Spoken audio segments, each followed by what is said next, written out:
Hello and welcome back everybody to the Foodbuild factory, where today we're going to take a look at the Dark Scribe. That's the guy you can see on screen right now. And as always, I'm going to show you some gameplay in the first half of the video, and in the second half of the video we are going to take a look at the perks, mutations, equipment and everything else.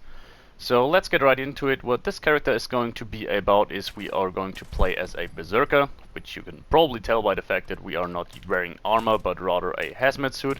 So might as well use benefits of the Berserker effect.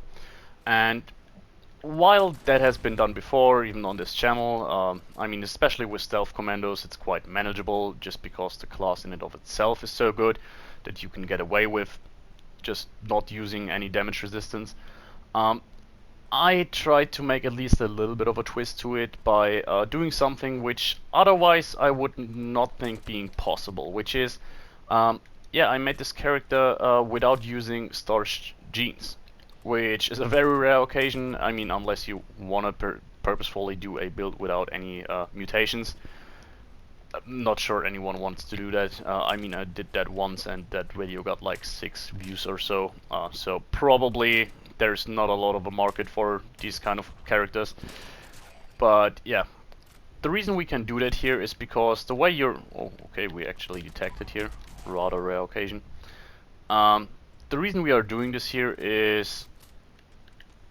we can do this here. Okay, if I sound a little bit pissed today, I'm sorry. This is basically the third attempt of recording this video. Today somehow Fallout 76 decided to crash a lot, and I assume that being detected here was part of some server instability or something, because yeah, I definitely didn't have any problem staying hidden on this part of the map at all with this build. So yeah, let's hope that it was just a one-off thing. And yeah, I'm basically waiting for another crash at this point, to be honest, but let's see, maybe we can get through with this video here. And yeah, back to the topic. Yeah, well, why can we play without starch cheats on this occasion? Well, we're not getting radiated, basically. Now, we do get tiny bits of radiation, especially if we are in a nuke zone or so, but for day-to-day combat, it's such a little amount of radiation that we can heal it off easily with the Ward Rat's legendary perk, and that perk basically doesn't remove your mutations, which is very nice. It's, as far as I know, the only way to do it, with the exception of Nuka Grape, I think it is. I'm pretty sure that can remove radiation without removing your mutations. So if you wanna stroll around in nuke zones, maybe you would want to stock up on a few Nuka Grapes. But to be honest, I personally never spend too much time in nuke zones either way, no matter if I can feasibly do it or not, just because there's not a lot to do, for me at least. I'm not a flux farmer or anything, but yeah, that's it. The only thing you really have to keep an eye out for is if you go on a shopping spree, try to avoid decontamination showers. That's basically the only thing that can really screw you up and with this build, just because yeah, they will remove a mutation. But two things around this: either just keep an eye out for these things when you're shopping, or for the time of shopping, equip starch jeans. I mean, you're not going into combat anyway, so yeah, you might as well do that and be on the safe side. What actually does it add to our gameplay that we are not using starch jeans? Now, not a lot is the answer. I just wanted to do it for the sake of it, but it has one little teeny yeah, benefit to it. We can actually for once use critical savvy, Four Leaf Clover, Psychopath, Grim Reaper Sprint and Better Criticals all maxed out on one character, which is something I've never done before, and there are definitely diminishing returns. The benefit you get from it isn't great, but there is a tiny little benefit to it. You do get a little bit more crits. Now, this is completely irrelevant if you have either a build with 33 luck and therefore can get a crit on every second hit with critical savvy, or you have a weapon with the faster crits legendary effect and therefore can get a crit on every second hit with critical savvy and 23 luck. So yeah, it's not a universally good thing, but it's fun. And on this occasion, what we are using here is a fixer with the Berserkers effect, obviously, and better bets crits. It is a 2-star weapon. Ignore that invitation, by the way. Yeah, as you saw there, I was invited to Showdown, Hunt Showdown. Really nice game. I recently got into a little bit more, and yeah, that's maybe you will see that I am fucking up some of the controls every now and then, just because yeah, for the last few days I was heavily playing that game. Anyways, we're seeing these guys here go down rather quickly. Didn't detect us at all. I mean, they're technically our brothers, as you can tell by the name Dark Scribe. We are somewhat aligned with the Brotherhood, but who cares? They won't care at all, so yeah, fuck it. And yeah, let's see how we do against robots. Interestingly enough, we do have iBots here, which is something I never saw before. Okay. Yeah, that's interesting. Yeah, something seems to be off when it comes to the server. We have to keep an eye out. If there's an Assaultron, that could be detrimental to us. That could really be problematic. But on this occasion, I mean, given that there are, can we get through here? Given that there are iBots around, I guess no Assaultron either. But yeah, so this was a little bit boring. But to be honest, I think with this setup here, Protectrons are even harder to kill than Mr. Gutsies, because yeah, Mr. Gutsies go down really fast if you can hit the thruster, which is rather easy with this build. And yeah, anyways, we'll kill a few more ghouls down the road. And one thing I really love about this build is obviously the aesthetic. All black everything stuff. Basically the main reason we are using the fixer with the dark matter skin. But another nice little addition is I wanted to use the fixer because it gives you a little bit of a sneak bonus. Now, not sure if you are aware about this testing method for sneak, but you know the brackets around the hidden or cautious status, they do shuffle a little bit depending on how stealthy you are at the moment. So what you can do is sneak up to a turret that's stationary and always stays in the same place, and just equip different equipment to see if the brackets go nearer to the middle or expand again. So therefore you can see how sneaky you are compared to other setups. And doing that, switching from the fixer to another weapon, I did not see any difference, which would indicate that there isn't a difference in your stealth ability. But still, just playing the build with this weapon and with a handmade, I felt like I was sneakier with the fixer. So take that with a little bit of, with a little grain of salt. It's nothing I would bet on, but just my gut feeling says that it definitely works with the fixer. So yeah. Anyways, it does fit very, very well in terms of the optics. It's a good weapon, as everyone knows. Does a lot of damage. So yeah. Anyways, no reason not to go for it. And yeah, it's one of these builds where you're never going to need another weapon. To be honest, it's just good enough for every single thing. And yeah. Staying hidden also, as I said earlier, isn't the problem. Now we saw when we were fighting the ghouls that we were detected, but as I said, I think that was some server lag issue or something, because I've never been detected in the Sons of Dane compound before with this build in something like 25 hours of gameplay. We're really lucky with legendaries on this run, which is a nice thing, and yeah, probably we are over capacity, but not yet actually. We can even go into relatively close quarter situation. Now we're really pushing our stealth abilities here, but it worked out.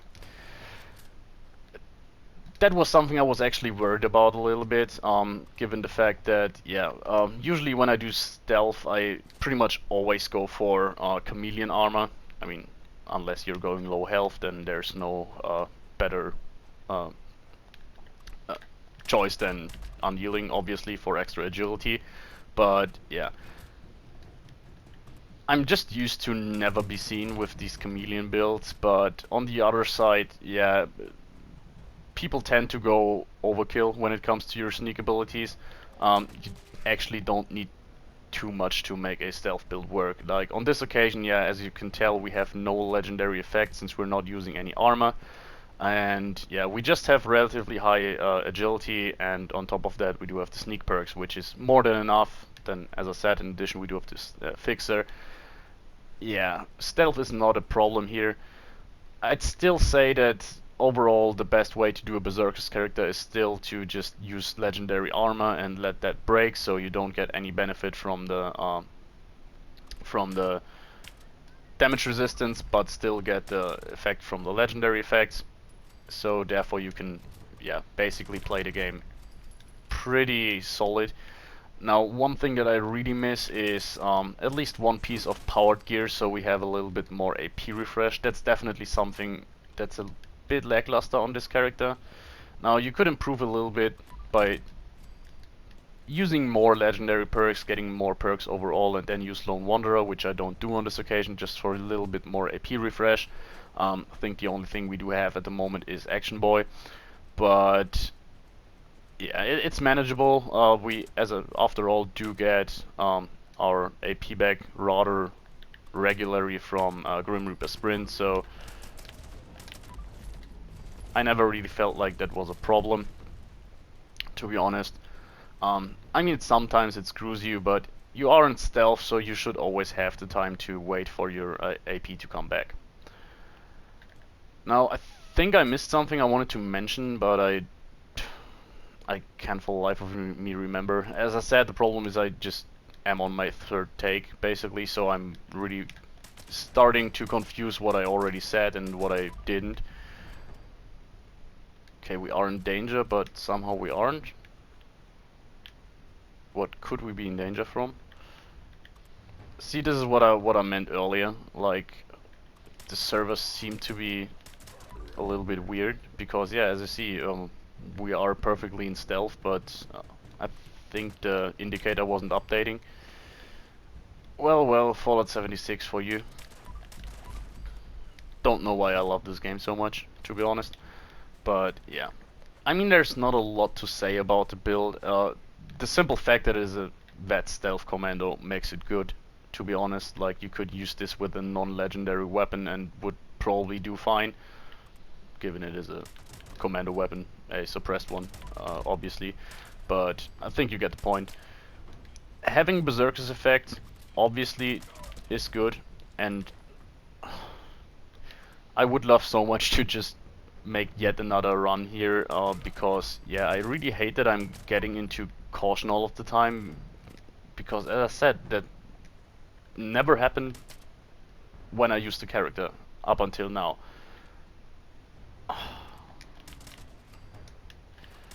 Well, I'm going through with this, I'm going to show you. I mean, after all, we're not really bad at stealth.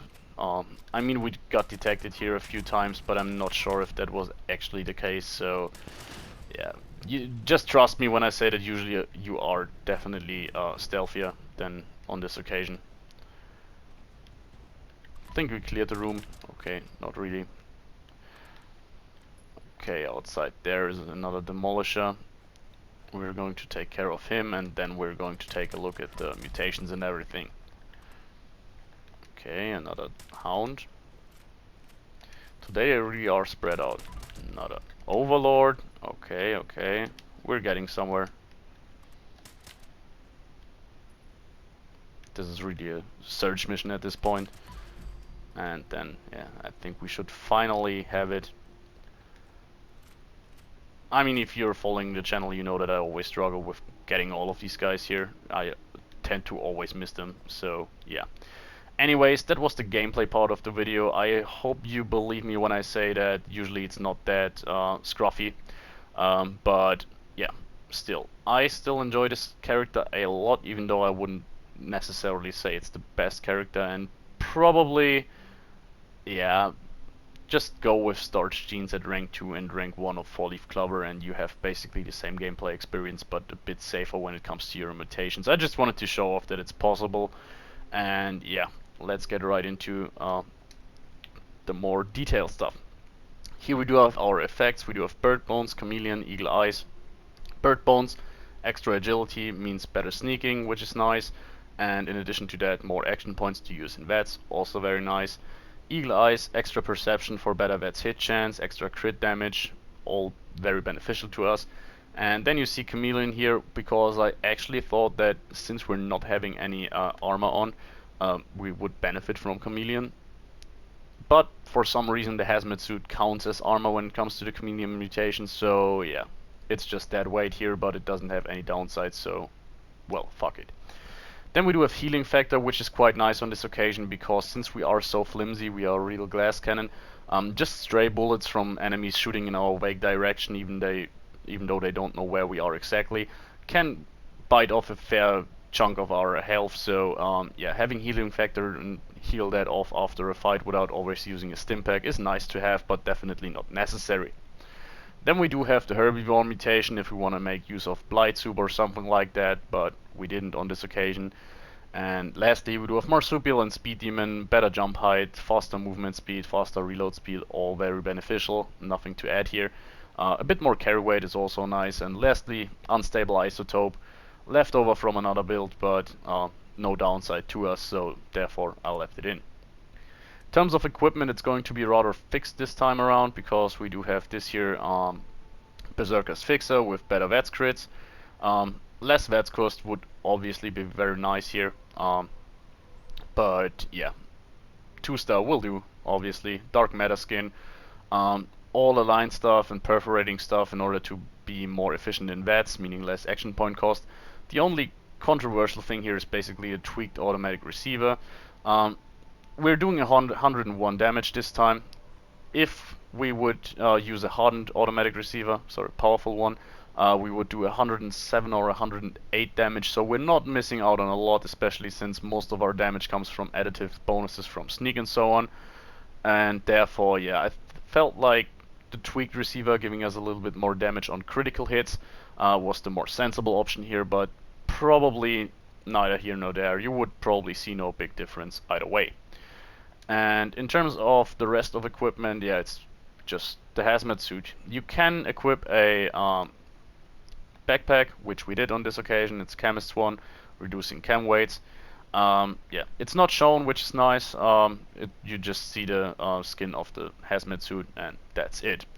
One thing to note about the black hazmat suit, something I have noticed compared to other ones, is the condition is very good. Like, this thing really breaks very slowly. The standard hazmat suits have a tendency to break extremely quickly, which is stupid in my opinion. I mean, it makes sense, but this is a game, like, it's just unnerving. Doesn't really do anything because, yeah, you still get the inbuilt radiation reduction, but having the radiation resistance on top of the radiation reduction obviously is even better.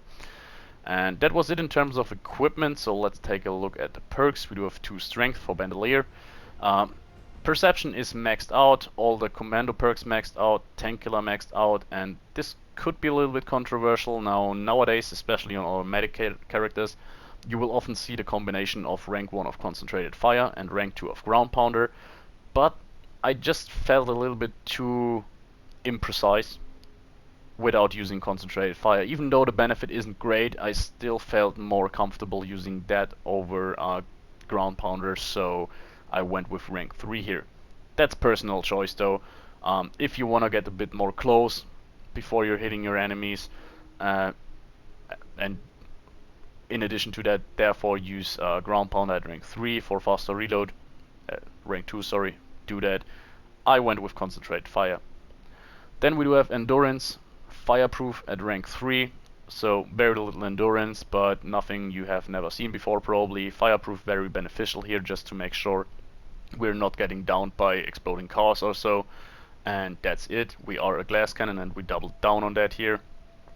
Charisma at rank 3 for Tenderizer, multiplicative 10% damage on our second hit on a target for 10 seconds.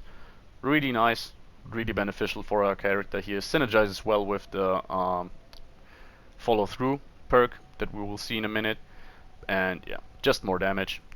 Then we do have Intelligence, rank 5 of Gunsmith, not necessary here, but the Fixer isn't the longest running weapon, so I wanted to have at least a little bit of intelligence since we have a quite hefty debuff from Marsupial, and yeah, just went with Gunsmith, no particular reason here, but I think it's nice so we don't have to repair our weapon all that often. And then we do have Agility maxed out, obviously with Covert Operative, Sneak and Escape Artist. These 3 perks should not be any surprise, just benefiting our sneak ability overall and giving us more damage in stealth. Then we do have Gun Fu and Adrenaline, so as you see we don't even have Action Boy. I mentioned that during the video, that was wrong. Gun Fu at rank 3, I would rather use rank 1 of Gun Fu and rank 2 of Mr. Sandman on occasion, like if it's night obviously, but that's personal preference. I just went with Gun Fu at rank 3 on this occasion because I didn't want to spend 2 level ups for Mr. Sandman. It's just something you can do. And lastly we do have Adrenaline, which if you have the points for it is never a bad pick, so you can go with it. Now as you see there is way to work in Action Boy for a little bit more AP refresh, but as I said in the video, it's manageable without. Then we do have Luck at 15 obviously, and that's the thing I touched upon during the video already. Rank 3 of Grim Reaper Sprint, Psychopath, better criticals, 4-leaf Clover and Critical Savvy. Bit nice to look at in my opinion. In my opinion, Starch Genes is always such a sore spot in Luck because it's such a wasted point. I would just love if it's not necessary, but yeah, it is. Or it isn't, as you can see here, but yeah, you get the point. So yeah, overall we just did everything we can in order to get more crits, other than going for the typical approaches of 33 luck and critical savvy of 23 luck, 15% faster VETS crits and critical savvy. So if you're not using either of those two just mentioned builds, I think yeah, you can't get more crits than with this setup here. But yeah, as I said, I think it's a bit over the top. Like rank 1 of 4-leaf Clover and rank 2 of Starch Genes would probably not make a noticeable difference, at least. And that leaves us with our legendary perks. We do have legendary Luck and Agility and Perception. All of these stats are maxed out usually, and we just gain more passive benefits from the legendary perks. The only legendary perk here that gives us access to more perk points is Legendary Endurance, which makes it so we can use Fireproof. Then we do have Follow Through, which obviously would be nice to have maxed out here, but 20% multiplicative damage after our first hit on a target in stealth. Very massive, very good. Can be higher, but yeah, still good enough. And lastly, we have Ward Rats. Now if you really would like to explore nuke zones, rank 3 of Ward Rats would probably cut it, so you don't have to use Red Away. But I think the amount of rats you would gain in a nuke zone would be enough to give you some random mutations every now and then, so that's just something you would have to find out. I played in nuke zones for a few minutes every now and then, and it didn't happen for me. I didn't get any random mutation, but that doesn't mean it's not possible. But yeah, overall, that was it. I hope you enjoyed the video, guys. And let's just take a look at our thumbnail here, which is very nice. I really like it. And yeah, I hope you enjoyed it as always, guys, and see you next time. Bye.